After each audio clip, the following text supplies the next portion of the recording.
जब मनुष्य कष्ट में आता है तो उसको ईश्वर पर विश्वास होता है। सत्यता तो यह है कि जीवन में अगर कष्ट न हो तो लोग भगवान को भी छोड़ दे। हम अपनी जिंदगी को निगेटिव रास्ते पर ले जा रहे हैं और ये यंग जनरेशन हमारा कहता है हम भैया एंजॉय करते हैं।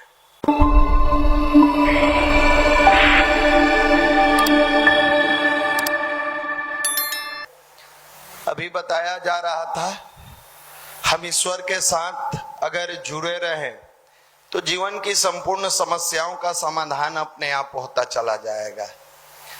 समस्या यह है कि मानवीय बुद्धि परेशान करती है। मनुष्य का जो बुद्धि है स्वयं परेशान करती है। जब मनुष्य कष्ट में आता है तो उसको ईश्वर पर विश्वास होता है। आपके जिंदगी में जब कष्ट आएगा ना, आपका हृदय से आवाज निकलेगा भगवान है।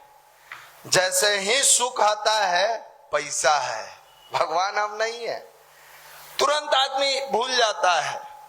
और जैसे ही आप भूलने का काम शुरू करते हैं फिर कष्ट का आना शुरू हो जाता है। कई बार आपको बताया भी गया है, दुख में सुमिरन सब करे, सुख में करे न कोई। जो सुख में सुमिरन करे दुख काहे को होय। दुख आता है तो सब मंदिर मंदिर दौड़ता है। हमारे भाई लोग भी, भैया रिजल्ट में 2 नंबर से छट गए, कोर्ट वाला दिए थे, मेरिट में नाम नहीं आया, फिर एक्टिव हो जाते हैं परेशानी में आत्मा अपने आप ईश्वर के। सत्यता तो यह है कि जीवन में अगर कष्ट न हो तो लोग भगवान को भी छोड़ दे। इंसान को कौन पूछे, इंसान को तो मौका के अनुसार छोड़ते जा रहा है। लेकिन अगर जीवन में कष्ट न आए तो भगवान को भी छोड़ दे। कौन भगवान, काहे का भगवान, किस बात का भगवान? जबकि भगवान न सुख के लिए बने हैं न दुख के लिए बने हैं। भगवान ईश्वर, विश्वास, मेडिटेशन, ध्यान। भगवान का मतलब क्या है? सेल्फ कॉन्फिडेंस, विश्वास। ये आएगा कहां से? ये इसलिए नहीं बना है कि दुख के समय में गिड़गिड़ाइए और सुख के समय में मस्ती कीजिए, नहीं। ये इसलिए बना है कि हम अपने जीवन में ईश्वर को अगर साझेदार बनाएंगे, ईश्वर के साथ कनेक्ट रहेंगे ध्यान के माध्यम से, मेडिटेशन के माध्यम से, तो हम अपनी जीवन में कम गलतियां करेंगे। ये नहीं कि कंप्लीट नहीं करेंगे, गलतियां होगी, कम होगी। अब जो नियमितता पूर्वक गायत्री का जप करता है, ध्यान करता है, मेडिटेशन करता है, गायत्री चालीसा का पाठ करता है, जिस घर में आरती होती है उसके यहाँ कहिए धड़ल्ले से कोई नशा करे, नहीं करेगा। अगर करता भी होगा तो उसको इस बात का डर होगा हम गायत्री परिवार से, छुप के करेगा। एक तो करेगा नहीं, और अगर करेगा भी तो छुप के करेगा, फिर छुपते छुपते उसको आत्मग्लानि होगा। आप फिजिक्स में पढ़े होइएगा, सब लोग बचपन में सिखाया जाता था, एक कांच के शीशे के गिलास में आप लाल रंग घोर के रख लीजिए और उसमें बाहर से साफ पानी डालने का प्रयास कीजिए। थोड़ी देर बाद क्या होगा? लाल पानी रह जाएगा? बोलिए ना। लगातार डालते जाइए, डालते जाइए, डालते जाइए। थोड़ी देर के बाद आप देखेंगे कि लाल पानी क्या हो गया, हट गया और साफ पानी उसमें बच गया। यही तो ध्यान है, यही मेडिटेशन है, यही गायत्री मंत्र है, यही गायत्री मंत्र है। आप जब ध्यान करने बैठते हैं आपके अंदर लाल पानी के जगह कचरा भरा हुआ है, तरह तरह का तिकड़म भरा हुआ है, निगेटिविटी भरा हुआ है, बहुत सारी चीजें भरी पड़ी है।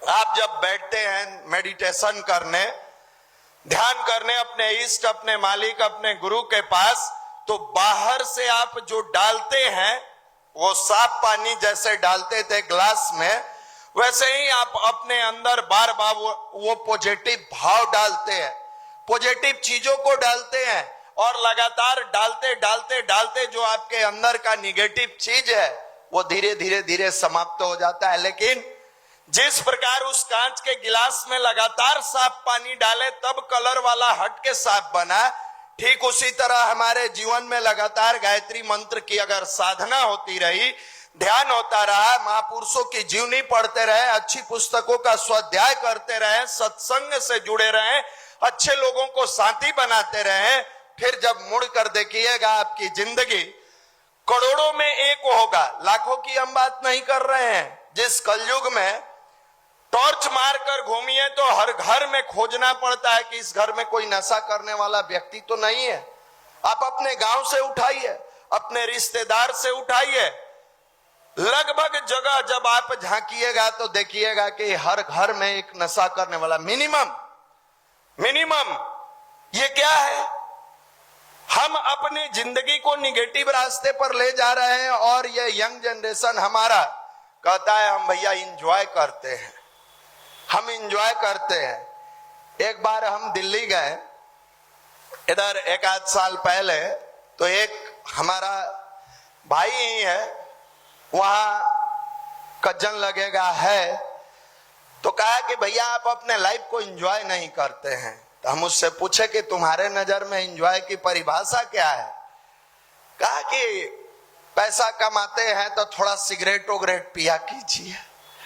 एंजॉय की परिभाषा आज के यंग जनरेशन, थोड़ा सा सिगरेट वगरेट पीजिए, थोड़ा गोवा हुआ घुमा कीजिए, गोवा जाइए उधर घुमा कीजिए, थोड़ा मस्ती में, थोड़ा फैशन परस्ती में रहा कीजिए। पूरा बात तो उसका सुन लिए। छोटा है, बच्चा है, उम्र में बहुत छोटा है, 10-12 साल 14 साल छोटा है, वो दुनिया अभी देखा कहाँ है। हम कहे कि तुम ये सब इंजॉय करते हो? तो नहीं, अभी तो नहीं करते हैं, लेकिन सोचते हैं बहुत पैसा कमाएंगे, लाइफ को इंजॉय करेंगे। तो हम कहे कि जब कमाना, इंजॉय करने लगना, तब हमको बताना। फिर हम उसको थोड़ा देर बैठाए और कहे कि हम जितना इंजॉय करते हैं उतना सोचना पड़ेगा लोगों को। पूछा कैसे भैया? हम कहे सुबह उठ के जहां पूरी दुनिया भागती है, मेरा जीवन में ये टेंशन है, ऐसे टेंशन है, ये करना है, वो करना है, उस टेंशन के दौर में भी हम लोग उठते के साथ भाग के बैठते हैं किसके पास? अपने गुरु के पास। इसमें जो लोग नियमितता पूर्वक गायत्री की साधना करते होंगे उनको ये पता है लोग कॉलेज जाना है, क्लास जाना है, पढ़ाई है, घर में गरीबी है, अमीरी है, कष्ट है, दुख है, आर्थिक कष्ट है, संसारिक कष्ट है, व्यवहारिक कष्ट है, फिर भी जब ध्यान करने जाते हैं सारा कष्ट भूल जाते हैं। जैसे ही लगातार आप अपनी पूजा स्थली जो भी बनाए हैं गुरुदेव माता जी के करीब जाते हैं, एक वहां ऐसा औरा काम करता है कि लगता है मेरी पूरी दुनिया तो यही है, मेरा सब कुछ तो यही है। और जब बैठ के थोड़े से अपने पिता से बात जैसे करते हैं, हाथ जोड़ के पहले प्रार्थना करते हैं कि हे गुरुवर आपकी कृपा से, हे वंदनीय माता जी आपकी कृपा से, हे मां गायत्री आपकी कृपा से मेरा आज पिछला बीता हुआ दिन और रात अच्छा गया, अपनी कृपा बनाए रखिएगा। होइए वही जो राम रची रखा, होना तो वही है जो ईश्वर की कृपा होगी आपके कर्म के अनुसार। अब उसमें जब ईश्वर के पास बैठते हैं तो एक एहसास होता है कि इस दुनिया में कोई है या न है, हमारे गुरु, हमारे माता जी, हमारी गायत्री माँ हमारे साथ है। ये क्या है? Positive thought. यही अध्यात्म है, यही स्पिरिचुअलिटी है और यही कॉन्फिडेंस को बढ़ाता है। और जब है तो अपने दिल की बात थोड़ा शेयर कर देते हैं। क्या दिक्कत है? पिता के पास बैठते हैं, दुर्गा पूजा आने वाला है, अलग अलग डिमांड जाएगा यहां से, ये लोग भी देगा, हमको 2 पीस खरीदना है, 3 पीस खरीदना है, इधर से भी जाएगा, एक्सीडेंटल जीन्स खरीदना है, थोड़ा हेयर स्टाइल बनाना है, क्योंकि रामायण में देखे होइएगा महिषासुर का भी बड़ा सुंदर हेयर स्टाइल था। अलग अलग डिमांड जाता है। तो जब पिता से डिमांड कर सकते हैं तो परम पिता से क्यों न करे, क्यों न करे। और ये तो सत्य है कि जिस पिता ने जीवन में ज्ञान दिए, जिस माँ ने चलना सिखाया, बोलना सिखाया, रियल जिंदगी का अगर कोई शिक्षक है, टीचर है, गुरु है, तो वो माता पिता पहले शिक्षक, गुरु और सब कुछ है। उनको आज न कल छोड़ के चले जाना है। लेकिन अगर परम पिता के साथ, जैसे स्वामी विवेकानंद ने अपने जीवन को कनेक्ट किया ठाकुर रामकृष्ण परमहंस के साथ, हमारे गुरु जी ने दादा गुरु के साथ जोड़े, अगर हम सब अपने गुरु के साथ कनेक्ट होते हैं, हो सकता है कि हमारे जीवन में कष्ट आएगा तो हम में क्षमता नहीं है कि हम उसको दूर करें, लेकिन हमारे गुरु में वो ताकत है।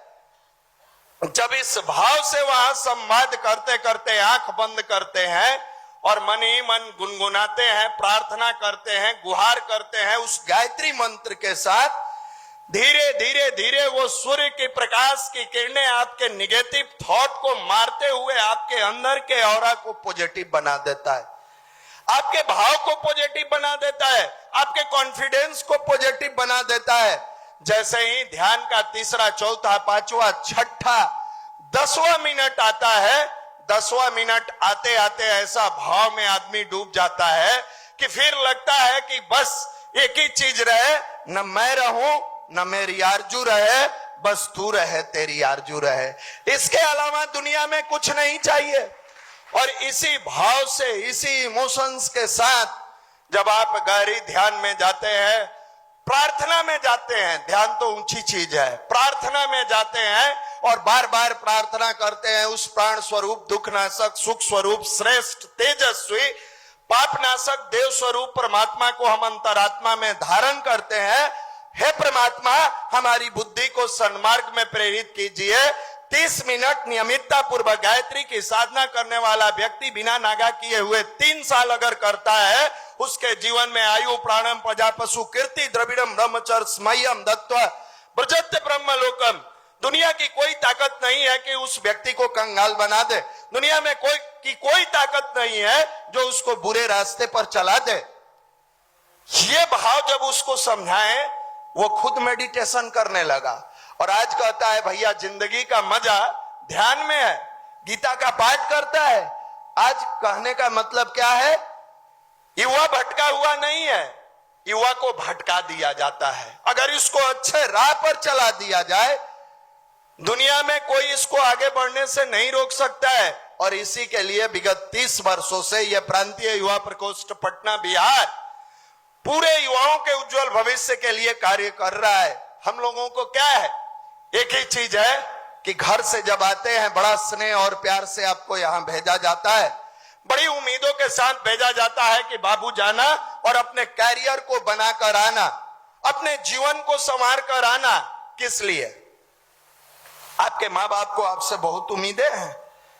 किस लिए? 60 साल के पिताजी आप जॉब करिएगा या ये लोग जॉब करेंगे तो आपके पिताजी का उम्र 55 साल, 60 साल हो चुका है। 60 साल के उम्र में अगर आपको नौकरी मिलती है, पिताजी की उम्र 60 साल की है, अगर आपको नौकरी मिलती है तो क्या वो जींस पहन के घूमेंगे? आपके तरह हेयर स्टाइल बनाएंगे, बुलेट बाइक चलाएंगे, चश्मा लगाएंगे? नहीं। उस बाप को एक ही उम्मीद है कि हमने हाथ पसार के अपने जीवन के कष्ट में लोगों से भीख मांग मांग के जीवन काटा है, इन बच्चों को नहीं मांगना पड़े, मेरे बच्चों को नहीं मांगना पड़े। उस माँ को यही है कि जब थोड़े से पैसे की जरूरत पड़ती थी, घर में नहीं होता था, मैं जाती थी दूसरे का गेट खटखटाती थी और पैसा मांगती थी, तब अपने बच्चे को पढ़ा पाती थी। कम से कम मेरी बेटी इस लायक हो जाए कि कल के डेट में इसका पति कमाए या न कमाए, ये अपनी कमाई से अपने बच्चों का भविष्य बनाए। माँ बाप अपने सुख के लिए नहीं। और ये तब समझ में आएगा जब आपके अंदर अध्यात्म की ताकत होगी, ये तब समझ में आएगा जब आपके अंदर पॉजिटिव थॉट होगा। वरना धन कमाने के बाद भी लोग आज हताश और निराश है। केवल हम धन की बात नहीं करते, ये उनकी उम्मीदें हैं, लेकिन उनकी उम्मीद पॉजिटिव रास्ते पर कब खड़ा उतरेगा? जब आपके जीवन में स्पिरिचुअलिटी होगा।